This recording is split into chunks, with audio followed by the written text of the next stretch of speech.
The night air sears your lungs as you stand in the square at Mani, deep in the Yucatán. The bonfire roars higher than the rooftops, its orange tongue licking the stars, its heat pressing against your skin like a punishment.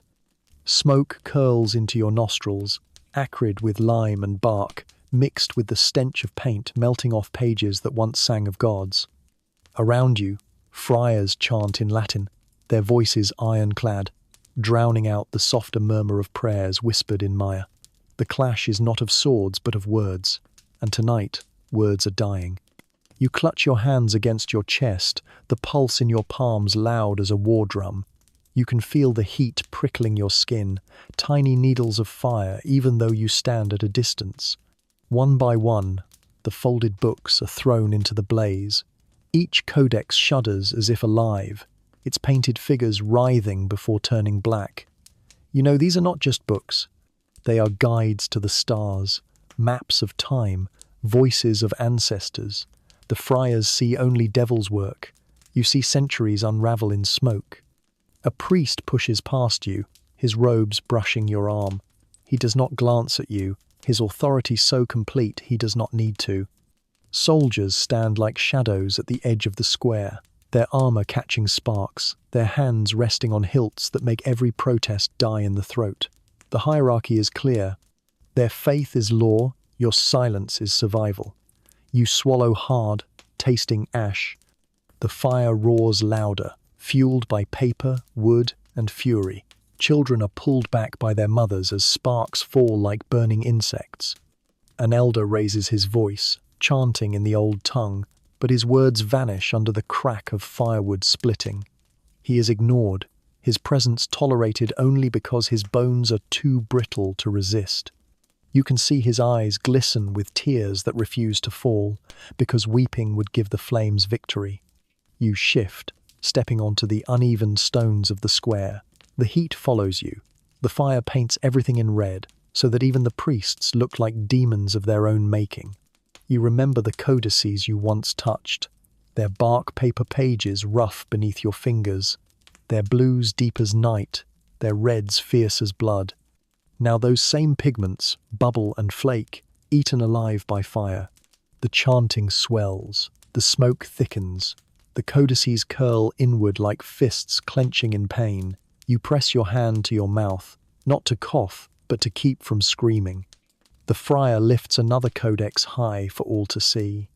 Its cover gleams in the firelight, gods dancing across its painted face. For a heartbeat, you hope he will falter, that he will see what you see. But he does not. With one swift motion, he hurls it into the fire. The crowd gasps. The flames swallow it whole. And you know in that moment that knowledge can die faster than flesh. Long before the flames of Mani, deep in the forests of Mesoamerica, scribes bent over sheets of bark stripped from the wild fig tree. The bark was softened, soaked, and pressed, then coated with a thin layer of white lime plaster. It dried into a smooth surface, ready to hold the voices of gods. With steady hands, artisans folded the sheets into long screens, so the books could stretch across a table like a serpent, or collapse into neat stacks bound with wooden covers. These were the codices, the paper libraries of the Maya. The pigments were ground from the earth itself. Reds came from hematite, blues from indigo mixed with clay, blacks from soot. When painted onto lime-washed pages, the colours clung with a brilliance that still gleams centuries later. A god of maize might shine in green, a serpent coil in turquoise, a warrior's spear glow in scarlet. The codices were not silent text. They were living images, each page alive with movement, each line carrying the rhythm of speech when a priest or scribe unrolled them during ceremony. Every codex was more than a book. It was a mirror of the universe. One section might trace the cycles of Venus, noting when the planet rose as morning star or fell into the underworld as evening star. Another page might record the sacred count of 260 days, guiding farmers on when to sow maize or when to call down rain. Others spoke of prophecy, weaving together fate and ritual in a calendar of wars and coronations. The codices were both scientific instruments and spiritual compasses, blending calculation with devotion. The scribes themselves stood in a fragile place within society. They were not kings, yet their work guided kings. They were not priests, yet their hands carried divine authority. At times, they were treated with reverence, at other times with suspicion. Their craft demanded precision, but it also demanded faith. A mist symbol could ruin a prophecy. An ink blot could twist the course of a ritual. In the codices, every line mattered, for every line tied humanity to the gods. When folded and bound, the codices were light enough to be carried, yet powerful enough to command. They were stored in temples, guarded by priests, consulted by rulers, and brought forth during festivals when the community gathered under the stars. In them lay the heartbeat of Maya civilization. They were not treasures to be hoarded. They were tools for living, tools for knowing, tools for surviving. And in their painted pages, the Maya preserved something fragile, a way of seeing time, not as a straight line, but as a wheel turning endlessly, a cycle where past and future folded into one, just as the codices folded back upon themselves. You stand beneath a sky thick with constellations, the air heavy with the smell of resin torches. Above you the planet Venus glitters, and around you priests mark its rising and setting in codices painted generations before your birth. In the Maya world, the heavens were not distant. They were guides, and the codices were the keys that unlocked their rhythms. The Maya understood time as cyclical. Days turned into months, months into years, and each cycle returned upon itself like a serpent swallowing its tail. The codices captured these cycles with precision. They mapped the sacred count of 260 days used for rituals and divination, and they aligned it with the solar year of 365 days used for planting and harvest. The meeting points of these two calendars, repeating every 52 years, were seen as dangerous thresholds when the world itself might end unless renewed by ceremony. Priests leaned over codices to decide when a child should be named, when a king should be crowned, and when blood should be spilled to honor the gods. The books recorded the movement of the moon, predicting eclipses that turned the sky into an omen of dread. They tracked the path of Venus, believed to be the harbinger of war, guiding rulers on when to strike enemies. For farmers, the codices offered instruction on when rains would come and when droughts might linger. To ignore their counsel was to risk famine or defeat. Imagine a court in the city of Chichen Itza in the late 9th century. A ruler sits on a stone throne while priests unfold a codex across a wooden table. Painted figures stride across the page, gods of maize, jaguars, serpents, and celestial lords. The priest touches a line of glyphs with a reed stylus, declaring that Venus will rise in 2 cycles. The ruler nods, understanding that his warriors must prepare, for the gods themselves have marked the time for conquest. These books were power. To possess them was to possess foresight. A dynasty that guarded its codices could outmaneuver rivals, time battles with precision, and maintain control of ritual life. Yet they were also fragile. One drop of rain could smear a page. One careless hand could fold a screen too tightly and crack its plastered surface. Their survival demanded constant care. Their authority demanded constant faith. Through the codices, the Maya lived in conversation with the cosmos. Every act was tethered to stars, cycles, and gods. Each painted page was not a record of the past, but a script for the future. And in this way, the Maya world was never silent. It was written, sung, and performed, all guided by the turning pages of bark paper books. The 16th century dawned with sails on the horizon. Spanish ships cut across the Caribbean, their hulls heavy with steel and scripture. When conquistadors set foot on the Yucatán Peninsula, they brought not only swords but a conviction that the world must be remade in their image. Cities that had once thrived with painted temples and codices folded neatly in temple vaults now trembled under the shadow of crosses raised high above stone pyramids. The Maya resisted with bows and spears, but disease struck faster than any blade. Epidemics of smallpox and measles swept through villages, leaving silence where drums once sounded. Survivors saw their sacred books scrutinized by men in black robes who neither read the glyphs nor sought to understand them. To the friars, the codices were not knowledge. They were threats, echoes of gods that had no place in Christendom. In the summer of the year 1562, a Franciscan bishop named Diego de Landa gathered idols and codices in the town of Mani. The square filled with soldiers, priests, and Maya elders forced to watch. Piles of folded bark paper books rose like offerings, but these were not sacrifices to Maya gods. They were fuel for a holy fire. De Landa declared them works of the devil, their painted figures condemned. With a wave of his hand, torches touched the pages, and centuries of memory ignited. Witnesses would later recall the fire as both spectacle and wound. The codices cracked in the heat, their lime coating spitting sparks. Painted gods twisted as colours blistered. The smoke carried a smell unlike any other, part wood, part plaster, part ink, and something more haunting. It was the smell of voices burning. Elders whispered prayers, their words swallowed by the roar of flame. To resist was to invite death. To weep was to admit defeat. So they stood in silence, their eyes reflecting the fire that devoured their past. For the Spaniards, it was triumph, a world cleansed of false idols. For the Maya, it was devastation.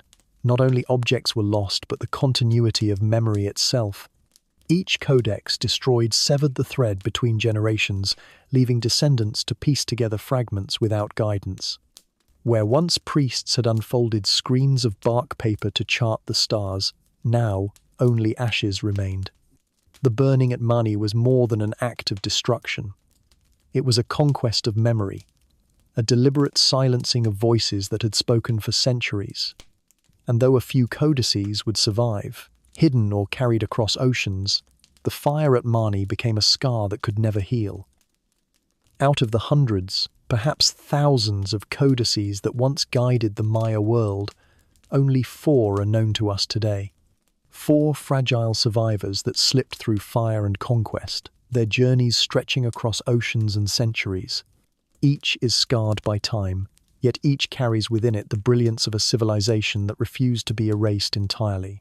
The Dresden Codex rests now in Germany, its path from Mesoamerica to Europe still uncertain. Scholars believe it may have been taken during the early colonial period, perhaps presented as a curiosity to a Spanish court, before making its way into Saxon collections. Its pages remain the most complete of all, filled with tables that chart the movements of Venus, the cycles of eclipses, and the turning of sacred calendars. Its calculations are so precise that modern astronomers marvel at the accuracy achieved without telescopes. The Madrid Codex, the longest of the 4, stretches across 112 pages. It now resides in Spain, its journey marked by gaps and speculation. This codex is filled with rituals, divination practices, and instructions for ceremonies that tied community life to cosmic order. It is not the voice of kings, but of priests and scribes who spoke directly to the rhythms of rain, maize, and survival. The Paris Codex hides in a French library, fragmentary and fragile. Its pages carry prophecy cycles and depictions of deities linked to time and fate. Some scholars believe it once guided rulers in charting dynastic authority, a reminder that politics and prophecy were inseparable in Maya thought. Its survival in Europe is as mysterious as its content, a faint echo of a world nearly erased. The final survivor, once dismissed as a forgery, is the Grolier Codex, now called the Maya Codex of Mexico. Discovered in the 20th century and authenticated only in recent years, it centers almost obsessively on the planet Venus. Its pages are less elaborate, its style starker, as though produced in a world already under siege by foreign powers. Yet its authenticity offers a reminder that Maya knowledge persisted even in an age of collapse. 4 codices. That is all that remains from a civilization that once spanned from the highlands of Guatemala to the plains of the Yucatan. 4 voices preserved in distant libraries, while countless others turned to ash in a single night at Mani. They are windows, but they are also warnings. For every page that survives, there are thousands that do not. And in those lost pages might have been cures, histories, and philosophies that the world will never see again. When scholars first opened the surviving codices, they expected superstition. What they found instead was science, written in color and symbol. The pages revealed a civilization that had measured the heavens with a precision rivaling any in the ancient world. Each codex is a window into Maya genius, a reminder that fire destroyed much, but not everything. The Dresden Codex unfolds with astronomical tables of astonishing accuracy. Its pages mark the cycles of Venus, recording the planet's appearance as morning star and evening star, aligning them with omens of war and peace. It predicts solar and lunar eclipses across centuries, calculations so exact that modern astronomers confirm their reliability. These were not the guesses of mystics. They were the careful observations of mathematicians who understood the sky as a clock. The Maya achieved this with a numerical system based on 20, a system that included the concept of 0 centuries before it appeared in Europe. In their codices, clusters of dots and bars record numbers with elegance and efficiency. This system allowed them to compute vast spans of time, reaching backward to mythic creation and forward thousands of years. For the Maya, history was not a line, but a vast cycle, and the codices were the gears that kept the cycle turning. The Madrid Codex reveals the daily life of ritual. Its pages show ceremonies to call down rain, to bless the planting of maize, and to guide divination through sacred numbers. Painted figures pour offerings, dance in masks, and summon gods in smoke. It is a book of priests, a manual for keeping balance between humans and the forces of nature. Without it, the community would drift. With it, the seasons and the gods stayed in harmony. The Paris Codex speaks of prophecy. Its surviving pages link dynasties to celestial signs, suggesting that rulers drew legitimacy not from conquest alone, but from alignment with the cosmos. Here, politics and astronomy entwined. A king's rule was valid only if the stars agreed. The codices gave rulers more than records. They gave them authority, etched in cycles that no rival could easily dismiss.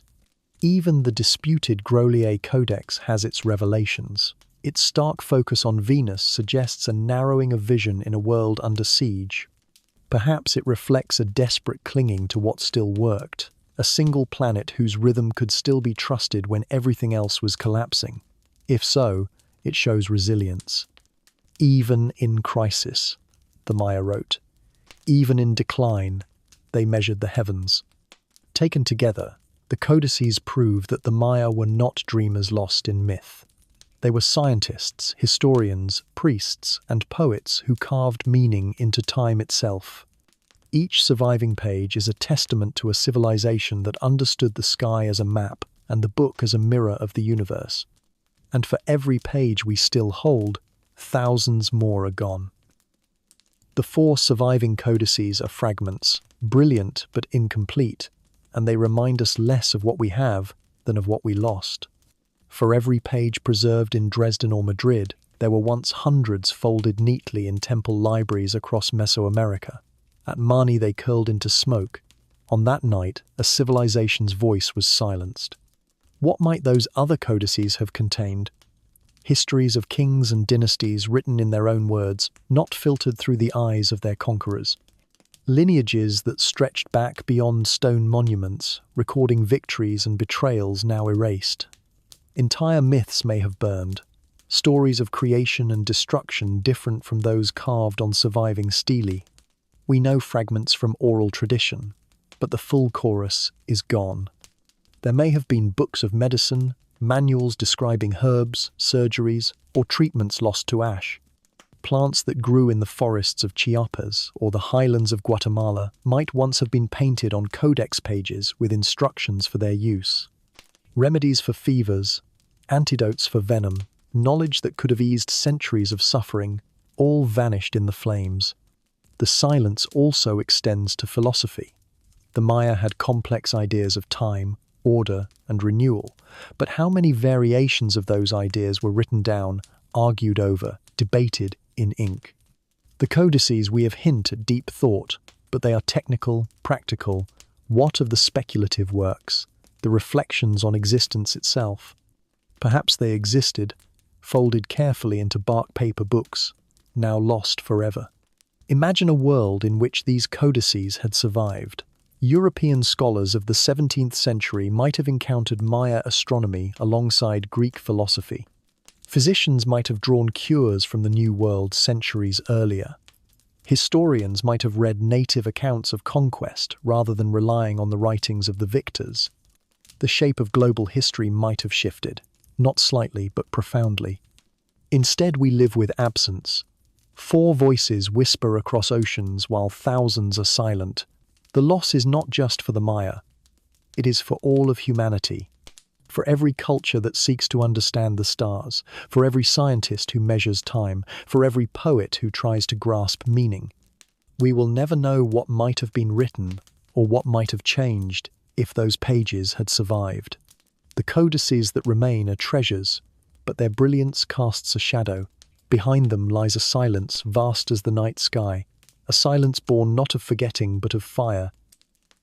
The fire at Mani seemed final, yet whispers linger that not all codices perished. Across the Yucatán and into the highlands of Chiapas, rumors circulate of manuscripts hidden away in caves, sealed inside walls, or carried off by families who refused to let their gods be silenced. Scholars argue, collectors speculate, and every so often a story surfaces of a lost book glimpsed in secret, vanishing again before proof can be secured. Caves have always been sacred spaces in the Maya world, places where the underworld meets the realm of the living. In the 20th century, explorers discovered chambers painted with murals, their colors still vivid after centuries of darkness. Some believe that manuscripts too may have been stored in such places, protected by stone and silence. The humid air would threaten them, but in dry pockets or sealed niches, survival is not impossible. Then there are the tales of hidden collections. In remote villages, elders sometimes speak of folded papers wrapped in cloth, guarded as heirlooms, shown only in whispers to trusted eyes. Scholars tread carefully, knowing that curiosity can be mistaken for exploitation. Yet the idea persists that somewhere in a wooden chest or beneath a temple floor lies a codex untouched by fire or conquest, waiting for the light. The Grolier Codex itself was once such a rumor. In the 1960s, a manuscript surfaced in Mexico, its authenticity debated for decades. Many dismissed it as a forgery until modern testing confirmed its ancient pigments and bark paper fibers. Its existence proved that codices could survive and that more might still wait in shadow. Collectors, too, have fueled the mystery. Fragments appear in auctions, sometimes genuine, often fabricated. Forgeries blur the line, but even the fakes speak to desire. The world wants the codices to return, wants to touch a page that escaped the flames.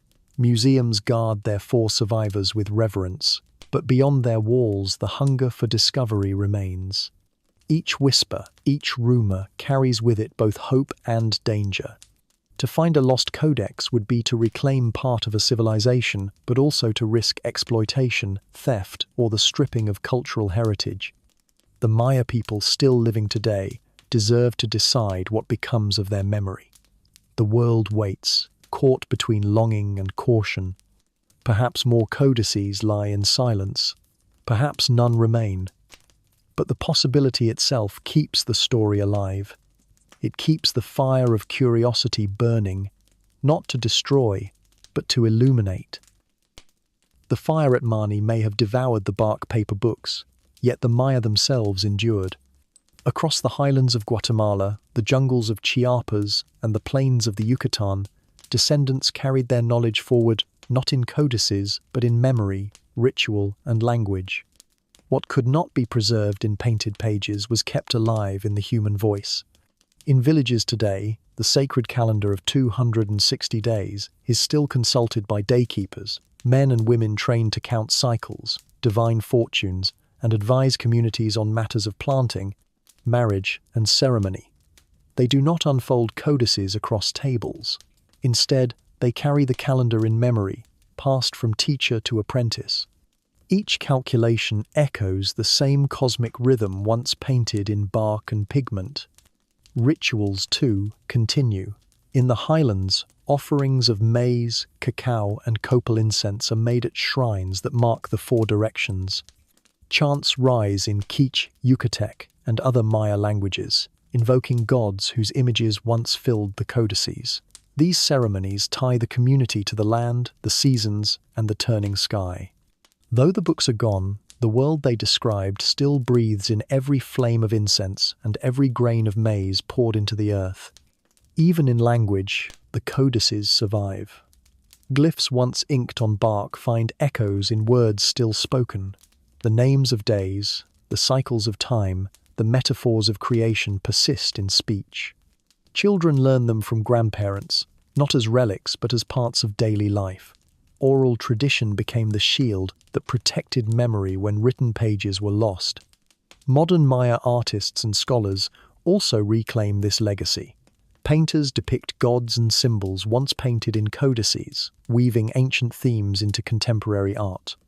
Linguists and historians collaborate with communities to interpret glyphs, ensuring that knowledge is not locked in museum cases but shared with those whose ancestors first painted the books.